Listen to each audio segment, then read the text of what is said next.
Вітаю, друзі, це «Країна онлайн». Сьогодні наш співрозмовник Олексій Орестович. Вітаю. Здравствуйте. Ви не називаєте себе військовим експертом, утім, сьогодні ви, мабуть, один з найпопулярніших спікерів на цю тему. Якщо дуже коротко, для того, щоб зрозуміти, як вести далі бесіду, на вашу думку, повномасштабна війна буде? Понимаете, Клаузевиц говорил, это военный теоретик знаменитый, что война возможна только когда обе стороны желают этого. Если одна сторона хочет воевать, а вторая не воюет, войны не получается, как в Крыму. Будет ли полномасштабная война, я не знаю. Но я точно знаю, что с вероятностью 99% россияне войдут на юг и восток своей группировкой, которая сейчас находится вдоль границ Украины, и попытаются взять Киев. Скільки в нас залишається часу? На які дати це може? На считанные дни идет срок. Они, по последним данным, они перебрасывают к границам Украины, там, где группировка их стоит, перебрасывают пункты боевого управления и разворачивают медицинские госпиталя. Да? Это означает последнюю стадию приготовления к военному конфликту. А знаменитая Таманская и Кандемировская дивизии, которые пошли, это уже второй эшелон. Первый уже готов, значит. До речі, це був, якщо не помиляюсь, головним аргументом, що вторгнення не буде повномасштабного під час перших навчань в Росії, що не було саме медичної служби. Це точно елемент останніх підготовчих моментів? Чи все ж таки це може бути тренування медичне? Тобто якісь хоч варіанти є? Это развертывание. Есть набор так называемых разведпризнаков. Вот это последний разведпризнак перед развязыванием военной агрессии. Вывод к районам непосредственного действия, боевых пунктов боевого управления и медиков. Що стосується розвідки, нещодавно розвідка США повідомила про чисельні підготування, про можливі плани вторгнення, у тому числі в країни Прибалтики. На вашу думку, це такий елемент набату для того, щоб підіймати європейське суспільство, чи все ж таки натяк нам, щоб ми могли використовувати цю інформацію, адже її можна було робити не публічно? Не нужно намеков. Главное управление разведки Министерства обороны, СБУ и так далее, все это прекрасно знают лучше, чем американцы. Ну, и американцы, в свою очередь, знают. Они просто есть правила в международной дипломатии, и даже разведывательное ведомство США не может озвучивать все, что они как бы знают вслух. Потому что человечество живет таким странным способом, оно старается не говорить о возможной агрессии до тех пор, еще 3 дня после того, как агрессия уже началась. Ну, типа миролюбие такое. На самом деле они же знают данные штабов российских. Там, если знаем мы, то знают и они. Щодо сценаріїв, на вашу думку, які є найбільш вирогідними? Ну, есть три наиболее вероятных сценария. Значит, самый вероятный – это они сразу заходят на Киев, большой частью группировки, ну, группировка где-то 80-90 тысяч человек, они заходят на Киев, потому что им же надо как-то оправдать агрессию, правильно? Просто отнять кусок территории, ну что, надо хотя бы какое-то прикрытие иметь. Поскольку не удались провокации против русских, поскольку никого там не убивают на юге и востоке, страшно бандеровцы никому не режут, они потеряли этот аргумент. Значит, вторым естественным аргументом для них является восстановление законной власти, допустим, президента Януковича. Да? Поэтому он и жив, они его вернут на танки сюда и скажут, в конце концов, он законный президент, его же сняли неправильно, правильно? Де юре он остается президентом Украины. Вот они говорят, мы по его просьбе восстановили войска. Он обратится с соответствующим обращением. Значит, основные усилия будут сосредоточены на Киев. Потому что по логике понятно, да, что если Янукович здесь, Киев взят, то он призывает к законности и порядку, призывает органы милиции и все силовые структуры перейти на его сторону, навести порядок в Донецке, там, Харькове и так далее, и так далее. Это проще всего. И это будет сделано. Второй момент, ну, при этом одновременно, конечно, безусловно, они будут через Приднестровье заходить на Одессу по одной простой причине. Это вторая военно-морская база Украины после потери. Там дуже багато військових в Приднестровье. Много и не надо. Весь этот план абсолютно авантюрный. Они создали где-то 90-тысячную группировку, там, 90-100. И для этого им понадобилось вывести из пункта постоянной дислокации все сухопутные силы Российской Федерации. Они даже с китайской границы, из Ямало-Ненецкого автономного округа забирали. Тобто їх не так багато насправді. Их 220 тысяч сухопутных войск, это со всеми коптерщиками, интендантами, обслуживающим персоналом и так далее, и так далее. А если боевые части брать, то они все на границах Украины и в Крыму. Все без исключения, там остались считанные. До речі, значна кількість найбільш професійних, ну хоча б все, що боєспособно, все здесь. Знаходиться в Криму. Кажуть, що немає можливості їх дуже оперативно використовувати, адже ну не настільки не готова українська армія, щоб випустити їх з Криму. Они же рассчитывают на отсутствие сопротивления. Вы поймите, план авантюрный. Советскому Союзу, чтобы взять у Германии Украину, понадобилось создать 4 украинских фронта. Как бы, да, ну, мы можем даже посчитать, но 100 тысяч взять юг и восток и Киев, это где-то 6-7 крупных областных центров по миллиону, да, плюс область. Плюс надо коммуникации охранять, плюс надо иметь резерв для оперативного реагирования, допустим, на действия украинской армии.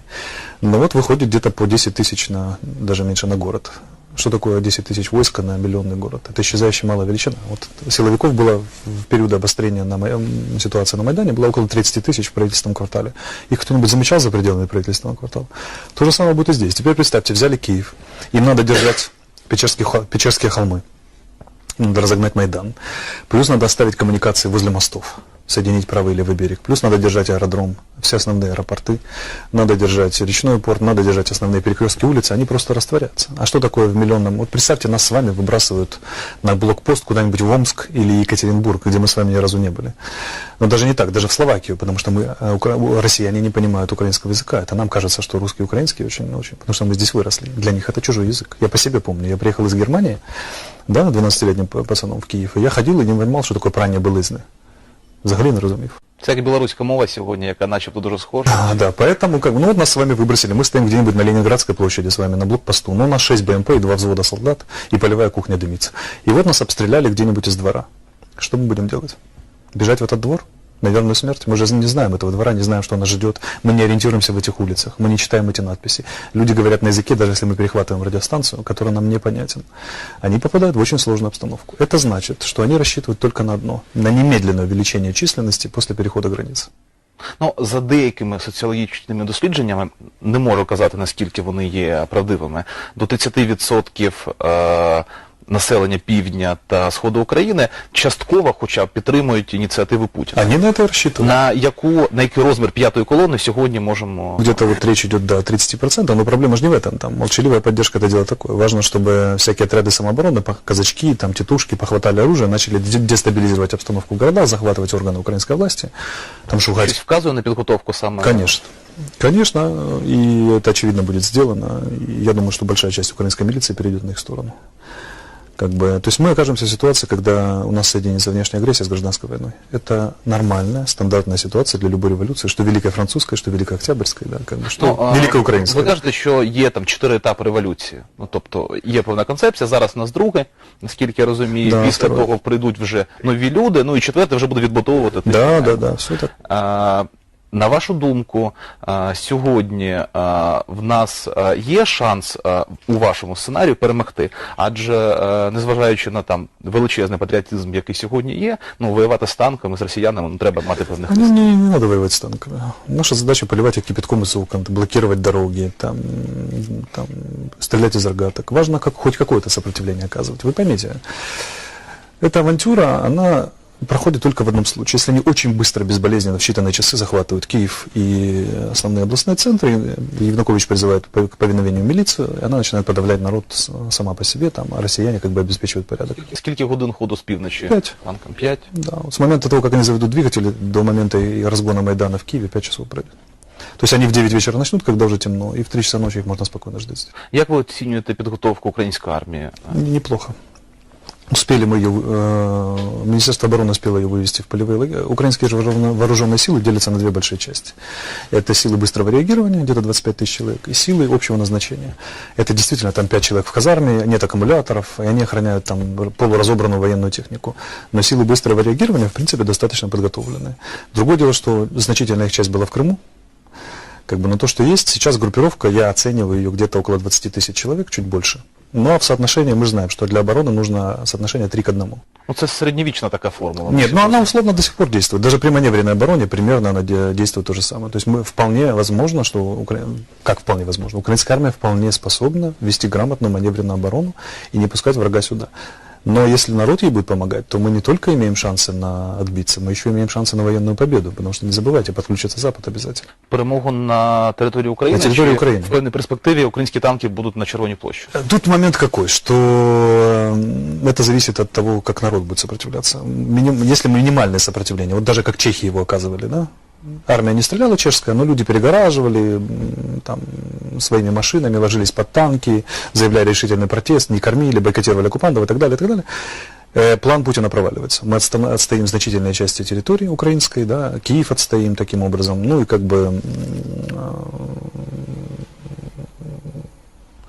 имеем неплохие шансы на то, чтобы сохранить украинскую государственность. При активном сопротивлении, то есть это когда народ хватает охотничьи ружья, автоматы и так далее, начинает стрелять, гарантировано Путину военное поражение. Российской группировки здесь гарантировано военное поражение. Они будут выходить отсюда с позором, как из Афганистана уходили, как в первую чеченскую уходили. Населення Чечні, до речі, 1,7 мільйонів. Да, а Чечня 100 на 140 километров. Но в Чечне в первую чеченскую войну было меньше миллиона, потому что они все поразбегались, беженцы там и так далее, и так далее. Ну, благополучно сопротивлялись 10 лет и наказали. Там была 120-тысячная группировка российская. Щодо підсумків кримського протистояння, чи є якась моральна шкода для українських військових? Безусловно. Наскільки вона висока? Сьогодні можна навіть почути, що це непогано, що ми віддали наш флот, адже коли ми скажемо, скільки ці човни коштували, що нам Росія має їх компенсувати, якщо б ми їх втопили, нам би нічого не дісталося. Тобто рахують, ну як на ринку сьогодні цю армію. На вашу думку, як слід себе було поводити в Криму і які наслідки через те, що вийшло саме так? Ну, как надо было себя вести? Вести надо было очень просто. Надо было сразу закрывать воздушное пространство, не допускать переброски воздуха, и морское, по воздуху и по морю. Кроме этого, надо было выводить немедленно наши части из пунктов постоянной дислокации и совместно с крымскими татарами блокировать российские части под ту же риторику. Раз неизвестные зеленые человечки без опознавательных знаков тут творят, что попало, то давайте мы вас будем прикрывать, наши российские братья, чтобы с вами ничего не случилось. А то неизвестные террористы бродят. Вот мы берем, украинские части окружают. То же самое, что они сделали с нами, надо было делать нами с ними. Які Нам с підсумки ними. моральні? Ну, пьем полную чашу поражения, это неизбежный этап второй революции. Помните, что было с Францией? Ее растерзали на всякую. Я вообще удивлен, что на Украину только Россия напала. Потому что, как бы, в Дорме это должно было быть 5-6 стран, которые хотят отхватить кусок украинской территории, пользуясь ее слабостью. Но, Республіка Білорусь більш-менш стримано реагує. Нет, есть данные, что сначала батько упирался, а теперь уже 2 недели белорусские военные принимают очень активное участие в военном планировании совместного нападения на Украину. И это естественно. Я бы на месте белорусов сразу, вернее, россиян и белорусов сразу бы заходил на ровно, отсекал бы западные области и возможную помощь со стороны Европы от Киева. Да? То есть на Ровенскую АЭС наносил удар и так далее, и так далее. Отсекал Киев от возможной помощи Запада. Это можно сделать только с помощью Беларуси. Щодо світової реакції, якщо будуть вже такі досить активні військові дії, Захід буде реагувати? Наша задача продержаться 3-4 дня. Дело в том, что, и это мы вполне можем сделать, потом Запад активно включится, пройдет первый шок, там коллективные органы, принятие решений, они не очень быстро отреагируют, но они соберутся, закрутят вентиль экономических санкций, пойдет военная помощь активная и так далее, и так далее. То же самое, что было с Хорватией, когда, например, ее атаковала Югославская народная армия. Они 3 дня или 4 отстреливались винтовками, да, этими охотничьими ружьями, да, и поливали их кипятком. И терпели поражение за поражением, но держались, уступали. И к концу недели они уже расстреливали югославские танки с 2 километров из новейших ТУР западного производства, из снайперских винтовок, спецсредств минирования. Все это быстро было заброшено, немецкие инструктора. И через какое-то время хорватская армия была создана, переформатирована, и они вышибли югославов так, что только дым Чи можемо констатувати певну підготовку європейських країн, там, при дислокації обладнання, яке може знадобитися українцям? Щось хоча б? Ну, мы не видим, но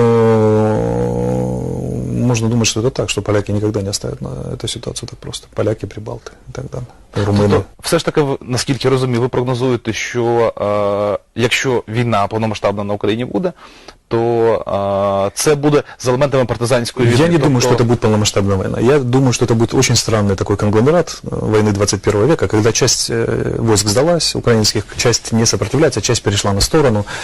Часть милиции за, часть против, часть народа стреляет, часть просто бойкотирует, часть ходит с транспарантами. Здесь стреляют по самолету, тут корреспонденты снимают свой сюжет. Ну, это то же самое, что в Ираке творится и так далее. Вот такая война в толпе, такая очень странная конгломерат. Но главное, чтобы было сопротивление, Запад вмешается, и сам факт наличия сопротивления, это очень сильный козырь политический, военный и так далее, и так далее. И русские же в плену пропаганды, когда солдат приедет сюда, российский, увидит, что в него стреляет, или хотя бы просто не приветствует его, не дарит ему хлеб, соль и цветами человек, который говорит по-русски, тоже, то они, вот я, например, русскоязычный украинец, я буду оказываться вооруженное сопротивление от и до, да, как бы, и они очень сильно удивляться. Я думаю, у них начнет таять моральное состояние. После первых потерь, после первых боев, главное, чтобы сопротивлялась вооруженные силы Украины, хотя бы часть. И главное, чтобы сопротивлялся народ, хотя бы пассивно, хотя бы перегораживал дороги, собирал демонстрации против и так далее, и так далее. Но я думаю, что, вы знаете, я вот слежу за ситуацией в оружейных магазинах и на полигонах украинских. Но я вам скажу, что у меня такое ощущение, что россияне не отделаются мирными демонстрациями, да, что в них будут стрелять. Скільки сьогодні зброї на руках у населення? Це відсоток збільшується? Сотни тысяч единиц. Ну вот по тому, что творится в оружейных магазинах, там выметают оружие, выметают патроны и так далее. И я думаю, что этот процент значительно увеличился, потому что там просто вот подъезжаешь, в легковые машины заносится оружие там пачками, да, и разъезжается. И это днями длится. Я договорился товарищу, чтобы он купил помповое ружье для охраны семьи там и так далее. И уже не смогли купить, уже продали. А мы ехали час в оружейный магазин, как бы, вот так. На вашу думку, на який відсоток патріотично налаштованого населення сьогодні в Україні можемо сподіватися? Ми багато кажемо, що в нас є там великий мобілізаційний резерв, там до 1 мільйона, там насправді, за вашими оцінками. Ну, чтобы быть реалистами, я думаю, что сопротивление будет нарастать по мере выхода на красную линию. Что такое красная линия? Это северная граница Киевской области, западная граница Киевской области, ну, грубо говоря, там, где она с Полтавской граничит, Днепропетровский узел, там, где Коломойский собирает защиту, и выход на Одессу. Вот это, грубо говоря, условно говоря, выход на линию Днепра. Выход на линию Днепра – это ключевой момент, сопротивление будет нарастать, и я тут думаю, что будет, вот начиная с Киев будут защищать очень активно, ну и любая попытка приближения к Днепру, ключевым вот этим местам, будет одесситы, например, очень рьяно настроены, я вам скажу. И чем дальше, тем больше. Я ожидаю там широких, таких сильных геополитических ходов, например, ввод польских войск. Они станут по Днепру, чтобы россияне Днепр не перешли просто, например, и все. И будет очень активная западная помощь. Очень надо продержаться 2. Давайте трохи докладніше щодо певної інформації про можливе вторгнення в прибалтійські країни, плюс щодо теоретичної можливості виходу російських військ на Балкани до Сербії. Наскільки це може бути реалістично? Чи це така програма максимум? Ну, я не думаю. Да. Они, конечно, могут рисовать стрелки на картах как угодно, но мы считали на бумаге, но забыли про овраги. По мере приближения, просто по факту перехода украинской границы, Запад будет реагировать. Сейчас, конечно, идеальное положение для нового Гитлера в лице Путина. Самый слабый президент Соединенных Штатов за всю историю, никакущая бюрократическая квола Европа, но выход к Днепру означает прямую угрозу европейской безопасности. А уж на свою безопасность они будут реагировать, поверьте мне. Ну, в нас є певний досвід Другої світової війни, коли Європа не дуже активно... Ну, они же тоже этот опыт учитывают. Сами говорят, что хватит уже, не будем повторять мюнхенских ошибок и так далее. Ну, у нас есть поляки, очень надежный союзник.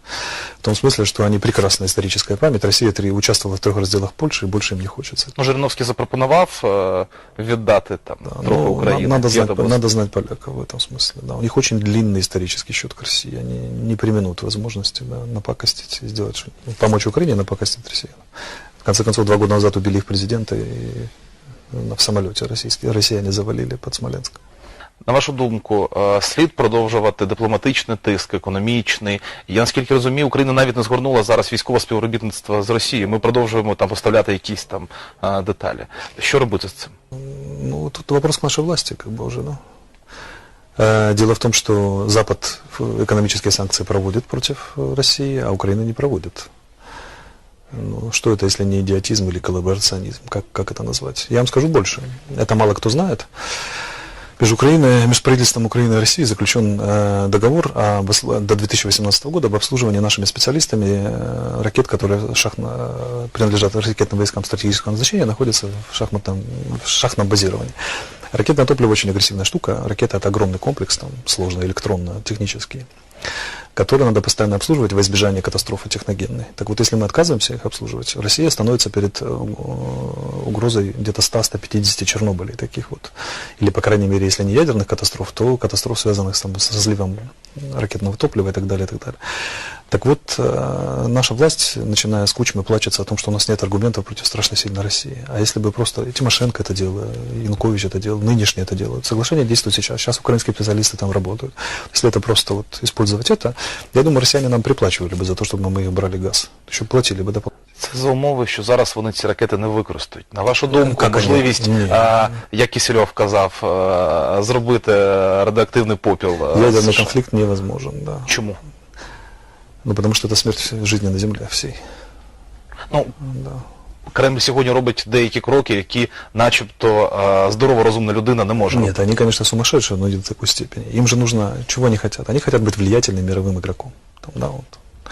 А невозможно быть влиятельным мировым игроком, если мир прекратил свое существование. Поэтому на это они не пойдут. Они будут прикрываться ядерным щитом, безусловно, но использовать его они не станут.